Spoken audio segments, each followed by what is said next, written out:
관세 전쟁은 영어로 트레이드 워 또는 좀 더 구체적으로 테러프 워라고 합니다. 테러프 워는 트레이드 워 중에서도 관세를 주무기로 할 때 강조해서 쓰는 표현입니다. 미국과 중국 간의 관세 전쟁은 단순히 무역 수지의 문제를 넘어서서 경제력, 기술력, 지정학적 영향력을 두고 벌이는 전략적 경쟁입니다. 지금 트럼프 대통령은 전 세계를 상대로 일방적으로 상호관세를 올린다는 충격적인 내용을 발표했었죠. 그의 의도는 무엇일까요? 트럼프 전 대통령의 의도는 여러 층위에서 이해할 수 있습니다. 첫째, 무역 불균형 해소. 트럼프는 대선 때부터 미국 우선주의를 강조했습니다. 미국은 중국과의 무역에서 오랫동안 적자를 기록했는데 트럼프는 이를 중국이 미국을 부당하게 이용한 결과라고 봤습니다. 관세를 무기로 삼아 중국산 제품의 수입을 줄이고 미국산 제품의 수출을 늘리려는 전략이었습니다. 둘째, 제조업의 부활. 중국의 값싼 제품들이 미국 내 제조업을 침체시키고 일자리를 빼앗아갔다고 본 트럼프는 관세를 부과함으로써 미국 내 생산을 유도하고 일자리를 되찾고자 했습니다. 셋째, 기술 패권 견제. 중국의 중국 제조 2025 같은 첨단 산업 육성 정책을 미국은 기술 패권에 대한 도전으로 인식했습니다. 그래서 반도체, 통신, AI 등 첨단 분야에서 중국을 견제하기 위한 일환으로 관세나 수출 제한 등의 조치를 병행했습니다. 넷째, 정치적 계산.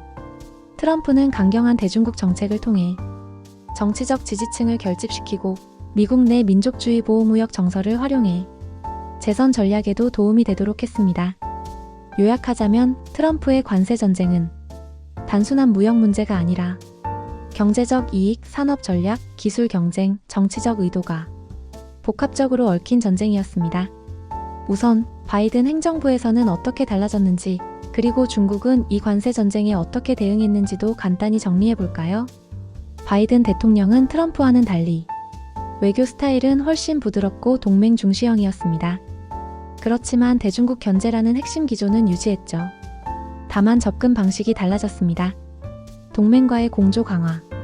트럼프는 미국 우선주의로 일방적인 행동을 많이 했는데 바이든은 EU, 일본 등 동맹과 함께 중국을 견제하려 했습니다.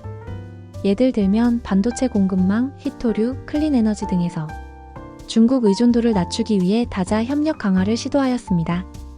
트럼프는 단기적인 관세 압박 위주였다면 바이든은 자국 내 투자 확대를 통해 미국의 산업 기반을 강화하는 전략을 썼습니다. 즉, 중국을 막는 것뿐 아니라 미국을 강하게 만드는 것에 더 초점을 두었습니다. 반도체, AI, 양자 기술 등 첨단 기술 분야에 대해 중국의 접근을 제한하는 정책은 오히려 더 강력해졌습니다. 예를 들면 미국산 반도체 장비를 중국에 수출 금지하거나 관련 기술을 가진 기업의 중국 투자를 제한하였습니다. 중국도 물러서진 않았죠. 중국은 다양한 방식으로 대응했습니다. 미국이 중국산 제품의 관세를 때리자 중국도 미국산 제품의 관세로 맞대응했습니다. 중국은 쌍순환이라는 전략을 강조했는데 이는 내수 시장 확대를 통해 외부 충격에 강한 구조로 바꾸겠다는 의미입니다. 동시에 첨단 기술 자립을 추진 중입니다. 중국도 자국 기업 보호와 산업 육성을 위해 보조금, 규제 완화, 국유기업 지원 등을 확대하는 중국판 인플레이션 감축법을 시행하였습니다. 정리하자면 트럼프는 직접적인 압박을 감행하였고 바이든은 간접적 견제를 시도하였으며 중국은 이에 맞대응으로 내수 강화와 기술 자립에 중점을 두게 되죠. 이런 식으로 서로 다른 방식으로 경제전쟁, 기술전쟁, 패권전쟁이 이어지고 있습니다. 그래서 트럼프 관세 정책의 의도는 무역협상용 협박 카드로 볼 수 있습니다. 트럼프는 비즈니스맨 출신답게 국제관계를 마치 거래나 딜처럼 봤습니다. 그의 전략을 이렇게 정리해 볼 수 있습니다. 관세로 때리면 상대가 물러설 거다는 계산. 트럼프는 관세를 지렛대로 활용해서 미국이 원하는 조건을 끌어내려고 했습니다. 즉, 관세 더 때릴 테니 너네도 시장 좀 열어라, 이런 식이죠. 중국뿐만 아니라 멕시코, 캐나다, EU, 한국한테도 비슷한 방식으로 접근했죠. 국내 정치용 메시지를 담고 있기도 합니다. 즉, 나는 싸우는 대통령이다라는 것이죠. 트럼프는 강경한 자세를 보이면서 자신의 핵심 지지층에게 메시지를 준 것입니다. 나는 미국을 위해 싸우고 있다.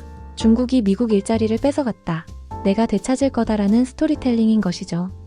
그리고 실제로 딜을 성사시키기도 합니다. 예를 들어 미중 1단계 무역 합의. 중국이 미국산 농산물 에너지 공산품을 일정 금액 이상 사기로 약속했습니다. USMCA 협정 체결. NAFTA를 개정해 멕시코, 캐나다와 새로운 협정을 체결했습니다. 이것도 관세 위협 후에 협상한 것이죠. 하지만 이런 전략의 문제점은 상대도 맞대응해서 보복 관세를 쓴다는 것입니다. 중국도 농산물, 보잉 항공기 등 미국 수출품에 보복 관세 부과를 하고 이것은 미국 농민들에게 타격을 입히게 됩니다. 일부 산업은 오히려 손해를 보게 되는 것입니다. 글로벌 공급망에 충격을 주게 됩니다.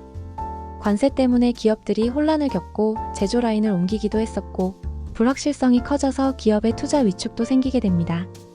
그리고 장기적으로는 미국 소비자의 부담이 증가하게 될 겁니다.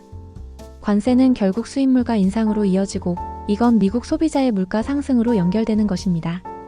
정리하면 트럼프의 관세는 경제 정책이라기보단 협상용 무기이자 정치적 메시지에 가깝습니다. 그는 상대가 물러서면 좋은 딜을 얻고 안 물러서더라도 미국 국민들에겐 내가 싸우고 있다는 이미지를 줄 수 있다는 다층적 전략을 쓴 것입니다. 그렇다면 이에 대응하는 중국 자신감의 근거는 뭘까요? 우선 국내 정치적 안정성입니다. 즉, 당이 곧 국가다. 중국은 일당 독재 체제이기 때문에 경제가 나빠도 정권이 곧바로 흔들리진 않습니다. 미국처럼 선거 압박이 없고 장기 전략을 짤 수 있다는 점에서 훨씬 버티기 유리한 구조인 것이죠. 시진핑 입장에선 오히려 외부 위협을 내부 결속용 명분으로 삼기도 좋습니다. 그리고 상호 의존적 구조로 중국만 피해를 보는 게 아니라 미국도 아프게 됩니다. 미국과 중국은 세계 1, 2위 경제국이자 서로 가장 큰 무역 파트너입니다. 중국은 알고 있습니다. 우리가 맞대응하면 미국 기업, 농민, 소비자도 아프다. 예를 들어 미국산 대두, 보잉 항공기, 자동차에 관세 부과하면 미국 내 농가나 제조업도 타격을 받습니다. 즉, 너만 무기 있는 거 아냐. 우리도 카드는 있다는 메시지를 보내는 것입니다. 또한 중국은 미중 무역 전쟁 이후 동남아, 아프리카, 라틴 아메리카 등으로 수출 시장을 다변화하려고 했고 쌍순환 전략으로 내수 기반 확대도 추진 중입니다. 마지막으로 기술 자립을 향한 강한 의지가 있습니다. 미국의 수출 통제 때문에 타격은 받았지만 오히려 그걸 계기로 우리가 기술 자립하자는 여론이 강화됐습니다. 장기적으로는 미국 기술에 의존하지 않고 독자 생태계를 구축하겠다는 자신감과 의지가 있습니다. 하지만 현실은 그렇게 녹록지만은 않습니다. 중국이 맞대응은 하지만 부작용이 적지 않다는 것도 사실입니다. 부동산 시장 침체는 아직 회복 조짐이 미약하고 청년 실업률은 20% 이상, 중산층 소비 위축도 장기화 중이죠. 외국 자본 유출도 늘고 있고 중국 내 기업 투자 심리가 위축되고 있습니다. 게다가 미국이 반도체 AI 등 핵심 기술의 진입 자체를 막는 방향이라 단순한 관세로 대응하기엔 어려운 국면도 있습니다. 정리하면 중국의 맞불 관세는 강한 척이 아니라 정치적 안정성에 미국도 아플 수 있다는 상호 의존성과 장기적 전략 전환의 자신감에서 나오는 대응입니다. 하지만 내부적으로는 상당한 압박을 받고 있는 것도 사실이라 이 맞대응은 시간 싸움이자 전략적 기싸움이기도 한 것이죠. 미국 대 중국. 누가 무역, 기술 패권 경쟁에서 더 오래 버틸 수 있는가? 이건 단순한 힘싸움이 아니라 정치체제, 경제구조, 기술력, 사회 역량 등 다양한 요소가 복합적으로 작용하는 전략적 지속 가능성 게임입니다. 그럼 이론적 근거를 바탕으로 각 요소를 비교 분석해 볼까요? 정치체제의 유연성과 리스크 관리 측면에서 사무엘 헌팅턴의 정치 발전론에 따르면 정치체제의 안정성은 통제력과 참여의 균형에서 나옵니다. 중국은 통제력은 강하나 국민 참여는 제한되므로 장기적으로 불만이 누적될 위험성이 있습니다. 미국은 참여는 높지만 분열 가능성이 큽니다. 이는 단기 충격에 취약할 수 있습니다.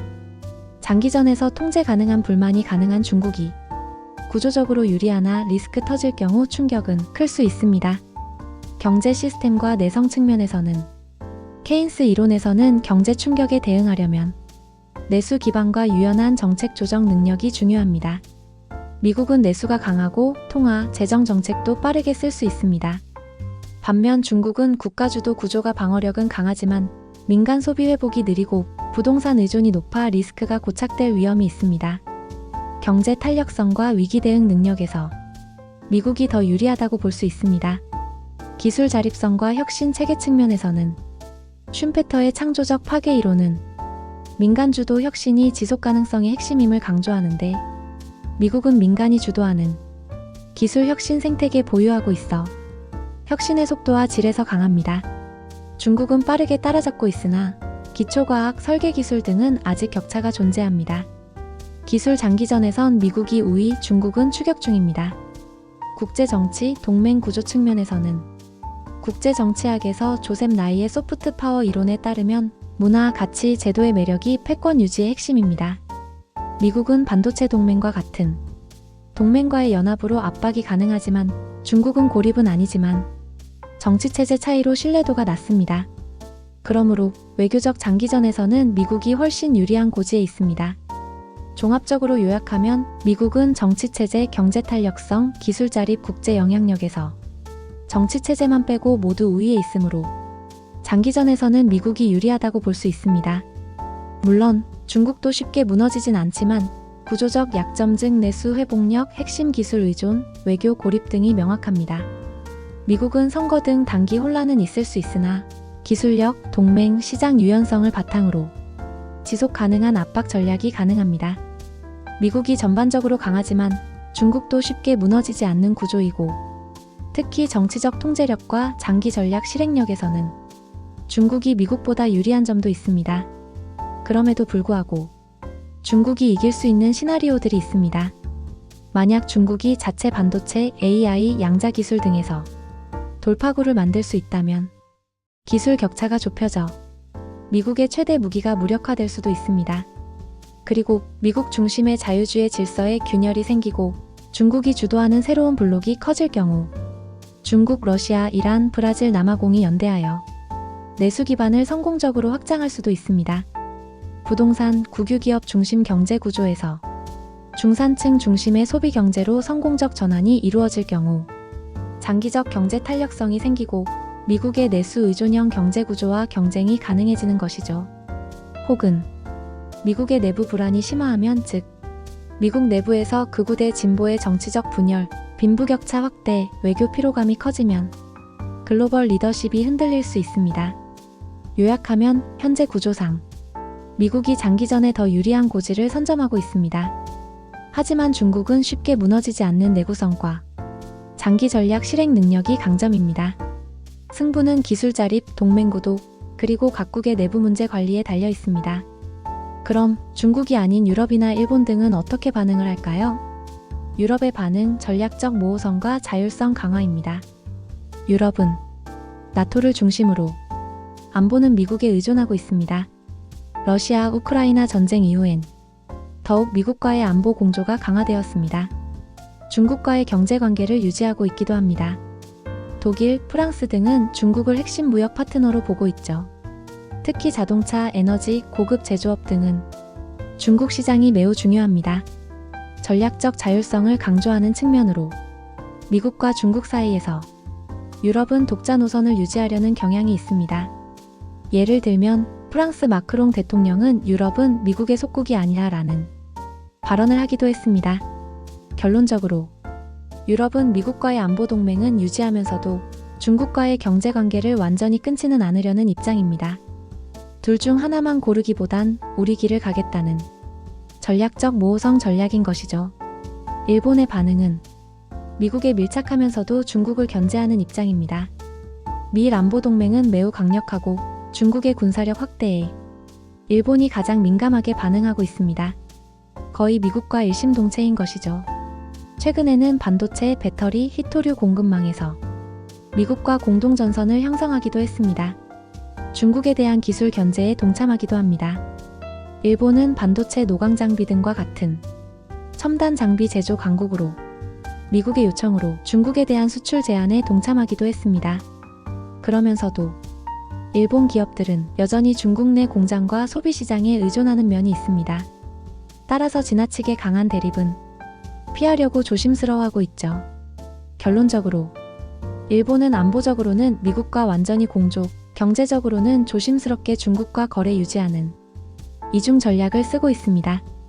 이게 시사하는 바는 미중 간의 진영 대결이 격화될수록 유럽과 일본 같은 나라들은 균형 잡기에 더 많은 고민을 하게 될 것입니다. 특히 기술 패권 싸움이 격화될수록 일본과 EU는 미국 측 기술 블록에 더 강하게 흡수될 가능성이 큽니다. 그러면 러시아는 어떻게 될까요? 러시아는 현재 중국 쪽으로 기울어진 외톨이 강대국입니다.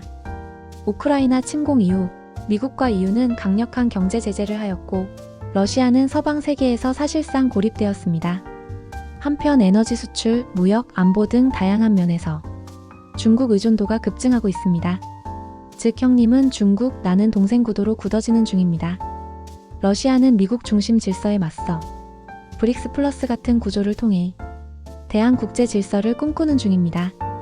정리하면 러시아는 미중 경쟁에서 미국의 적, 중국의 필요 파트너가 되어가고 있습니다.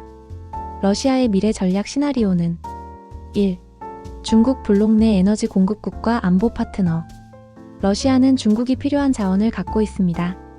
중국은 러시아와 완전히 동맹은 아니지만 미국 견제를 위한 전략적 동반자로는 계속 유지할 가능성이 높습니다. 하지만 러시아는 점점 중국에 종속되는 구조로 가게 되고 국제적 자율성은 축소되는 한계가 있습니다. 2. 고립이 심화되고 제재가 장기화된다면 경제 쇠퇴가 가속화될 수 있습니다. 미국과 유럽의 장기 제재로 투자 유입이 차단되고 기술 도입이 불가할 수 있습니다. 유럽 시장을 상실하면 중국, 인도 등 대체 시장 의존이 심화되고 구조적 취약성이 증가하게 됩니다. 정치적 통제는 유지되지만 경제력, 군사력은 장기적으로 쇠퇴할 가능성이 있습니다. 자원 수출 외의 산업 경쟁력 회복이 매우 어려운 한계가 있습니다. 3. 서방 견제용 불안정 변수로 지속될 가능성이 있습니다. 우크라이나, 중동, 아프리카 등에서 불안정 조성, 미국과 동맹국을 지정학적으로 분산시키는 전략은 사이버전, 정보전, 군사적 존재감 등을 통해 작지만 강한 방해자로서의 존재가 지속될 수 있습니다. 체제 정당성 유지엔 한계가 있고 자원이 소모되는 전략이라는 한계가 있을 수 있습니다. 그럼 국제 질서에서 러시아의 위치는 어떨까요? 러시아는 푸틴 중심의 장기 집권으로 정치 체제가 강력한 통제로 이뤄져 있고 경제 구조는 자원 의존형, 기술 금융 제재로 취약한 상태며 외교 전략은 서방을 배제하고 중국 및 비서방 연대를 강화하고 있습니다. 군사력은 핵을 보유하고 있고 재래식 무기력을 유지하고 있습니다. 국제 신뢰도는 서방에선 매우 낮지만 개발도상국에선 일부 영향을 유지하고 있습니다. 결론적으로 러시아는 미중 패권 경쟁 구도에서 중국 편에 가까운 전통 강대국으로 남을 가능성이 높습니다. 하지만 경제력과 외교적 자율성이 줄어들면서 중국에 의존적이면서도 전략적으로 불안정한 존재로 작용할 것입니다. 그럼 지금까지 우리가 이야기한 내용을 정리하자면 21세기 국제 질서는 단순한 무역 분쟁을 넘어선 기술과 안보, 가치와 체제의 전면적 경쟁 구도로 진입하고 있습니다. 그 중심에는 미국과 중국 두 강대국이 있습니다. 미국은 자국의 기술 우위와 글로벌 동맹망을 바탕으로 중국의 부상을 견제하려 하고 있고 중국은 경제적, 기술적 자립을 강화하며 자신만의 국제 질서를 구축하려 하고 있습니다. 이 두 나라의 충돌은 단순한 무역 전쟁이 아닌 패권 전쟁이며 세계 각국은 이 거대한 긴장 속에서 저마다의 전략적 선택을 강요받고 있습니다. 미국은 반도체, AI, 첨단 제조 등 핵심 기술을 중심으로 중국을 압박하며 동시에 일본, EU, 한국 등과의 공급망 동맹을 통해 기술 블록을 형성하고 있습니다. 트럼프 대통령 시절에는 관세를 중심으로 한 압박이 주요 전략이었다면 바이든 대통령은 동맹 중심의 장기 전략과 국내 산업 재건을 병행하며 보다 체계적인 방식으로 대응했었습니다. 중국은 미국의 압박에 대해 맞불 관세, 내수 중심 전략, 기술 자립으로 응수하고 있습니다. 중국 제조 2025 전략을 통해 반도체 AI 등 전략 산업의 국산화를 가속화하며 장기적인 자립 생태계를 구축하려는 시도를 지속하고 있습니다. 경제적으로는 부동산 침체, 청년 실업 등 어려움이 크지만 일당 체제의 통제력과 정치적 안정성을 바탕으로 강경한 자세를 유지하고 있습니다. 이유는 안보적으로는 미국과 긴밀히 협력하고 있지만 경제적으로는 여전히 중국과의 관계를 유지하려는 태도를 보이고 있습니다. 프랑스, 독일 등 주요국은 우리는 미국도 중국도 아닌 유럽의 길을 가겠다는 전략적 자율성을 강조하고 있으며 기술이나 외교 정책에서 독자적 노선을 모색 중입니다. 일본은 안보, 기술, 외교에서 미국과 거의 완벽히 공조하고 있으며 반도체와 첨단 제조 부문에서 미국 주도의 공급망 구축의 핵심 파트너로 자리 잡고 있습니다. 그러나 경제적으로는 중국과의 거래도 중요한 만큼 완전한 대결이 아닌 신중하고 실용적인 접근을 취하고 있습니다. 한국은 미국과의 안보 동맹과 기술 협력에 깊이 관여하고 있지만 중국은 최대 교역국이자 지정학적 영향력을 가진 나라입니다. 따라서 균형 외교라는 어려운 선택지를 가지고 양국 사이에서 경제와 안보 모두를 고려하는 다층 전략을 펴고 있습니다. 우크라이나 전쟁 이후 러시아는 미국과 유럽의 강력한 제재로 국제 질서에서 고립되었고 그 공백을 중국과의 전략적 밀착으로 채우고 있습니다. 에너지 수출, 군사협력, 지정학적 공동행보를 통해 중국 편에 가까운 제3축 역할을 하고 있지만 기술력 경제력에서는 구조적 한계를 보이고 있으며 글로벌 질서를 흔드는 변수로 남을 가능성이 큽니다.